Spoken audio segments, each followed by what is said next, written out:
So, how does a sitcom from the 60s end up sparking a whole career?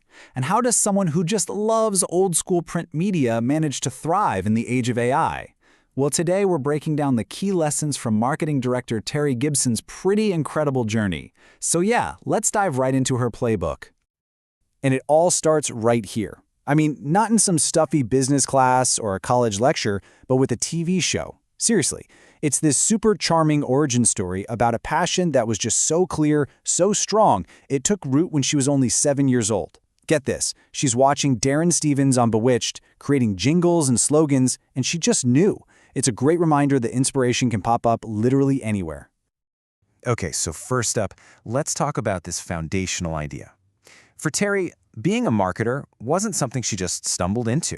Nope, it feels like it's just who she's always been. This wasn't some random job choice. It was a calling, plain and simple.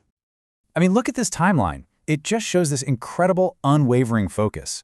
Right from that first spark at 7 years old, she goes for it, straight through college, and now she's living it every single day, running her own agency. This is not a story about someone who just fell into a career. No way. This is a total masterclass in sticking to a childhood dream. But you know, every great story needs a little conflict, right? And for someone with such deep roots in traditional media, the modern world threw a massive challenge her way. So, the big question is, how did she handle the crazy disruptive force of new technology? And this just captures that core tension perfectly. On one side, you've got her deep, genuine love for the tangible world of print magazines. You can feel it, right? But on the other side, there's this undeniable, unstoppable wave of AI. And she's honest about it. She admits she ran from it. I mean, just like a lot of us do with new, intimidating tech. But she also had that gut feeling. This stuff isn't going away. You know, sometimes that push to adapt comes from the people closest to us. For Terri, it was her 26-year-old son who gave her that dose of tough love she really needed. It's such a perfect snapshot of that generational bridge so many professionals are trying to cross right now. So how did she actually tackle it? Well, her approach was super practical and direct. You can break it down into 3 simple steps. First, she hit the books, so to speak. YouTube classes, AI seminars, all that good stuff. Second, she found a mentor right in her own house, her husband. And third, and this might be the most important part, she just wasn't afraid to mess up. She embraced that whole learn by doing thing. She knew she just had to dive in, play with the tools, break stuff, and just keep going. That's how real learning happens, isn't it? All right, so facing down the big, scary world of AI and digital tech is one thing when you're on your own. But what Terri discovered, the real solution, it wasn't about the technology at all. It was about people. I mean, this is a question we all have to deal with, right? When everything around you is constantly changing, what's your anchor? What keeps you grounded? Well, for Terri, the answer was kind of surprising. Yeah, it turns out her secret weapon wasn't some fancy new software or a slick AI tool. It was people. It was all about building real, genuine relationships that could give her support, advice, and opportunities, in ways that technology just can't. And there's this one story that just brings this whole idea to life, and it's about her fellow Rotary Club member, Maria. So Terri was feeling a little lightheaded before a meeting, and Maria didn't just say, oh, there's a restaurant down the street. No, she opened up her own stash of food and explained she always orders extra just in case someone needs it. And that simple, generous act of sharing some empanadas, well, that revealed a huge truth to Terri. Community isn't just a network for business cards. It's a real safety net built on people genuinely caring about each other. So experiences like that didn't just stay in her personal life. They became the absolute core of her business philosophy.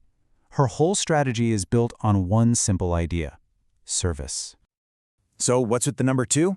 Well, it stands for the 2 completely different lives she's lived. We're talking 2 opposite ends of the spectrum that basically forged her entire worldview. And this table just lays out that stark contrast in her life. On one side, you have the highs, Thanksgivings in Hawaii, traveling to different countries, driving nice cars. But on the other side, you've got the lows. Not having a car at all, getting those dreaded calls from bill collectors, struggling just to set up payment arrangements. Wow, talk about a crucible, right? This is where her character was really forged. See, experiencing both of those extremes is what gave her such a unique perspective. This isn't just theory for her. She knows what it's like on both sides of that fence. And that is where service becomes her strategy. Because she knows firsthand what it's like to juggle payments, she can offer flexible terms to small business clients who are just getting on their feet. That's empathy in action. This lived experience, it's the real source of her powerful drive to help people through her work. Okay, so let's get to the good stuff.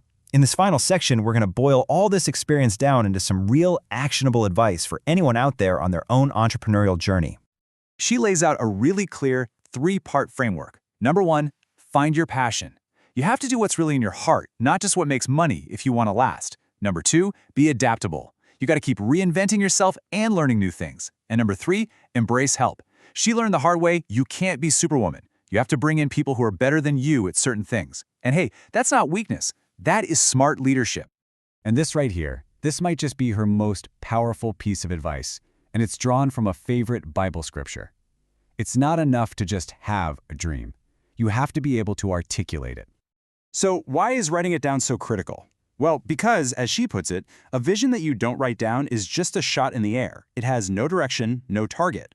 But a written vision, that becomes your roadmap. It's something you can actually follow, you can check your progress against it, and you can use it to guide every single decision you make along the way. So, as we wrap this up, the playbook kind of turns the question back to you. Terri Gibson's journey, wow. It started with this super clear vision inspired by a TV show. It got tested by technology, it was strengthened by her community, and it was all built on a foundation of service. It's just such a powerful story about passion, adaptation, and empathy. So the only question left for you is this: what vision are you going to make plain?